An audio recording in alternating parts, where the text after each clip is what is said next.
కొంతమందిని చూస్తే చాలా బాధ అనిపిస్తుందండి.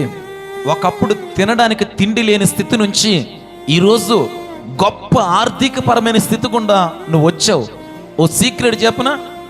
ద్వితోపదేశకాండము 8వ అధ్యాయంలో ఇలా అంటాడు, మీరు భాగ్యము సంపాదించుకొనుటకై మీకు సామర్థ్యము కలగజేయువాడు ఆయనే.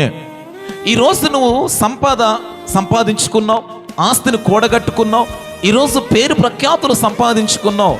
సీక్రెట్ గుర్తెరుగు, దానికి మూలము దేవుడే. దేవుడు నీకు ఆయుస్సునిస్తేనే ఈ స్థితి గుండా వెళ్ళావు.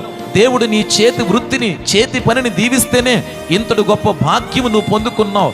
అలాంటిది నీవు దేవుడిచ్చిన ఆ భాగ్యమును అనుభవిస్తూ దేవుణ్ణే మర్చిపోతున్నావు, దేవుణ్ణే పక్కన పెడుతున్నావు.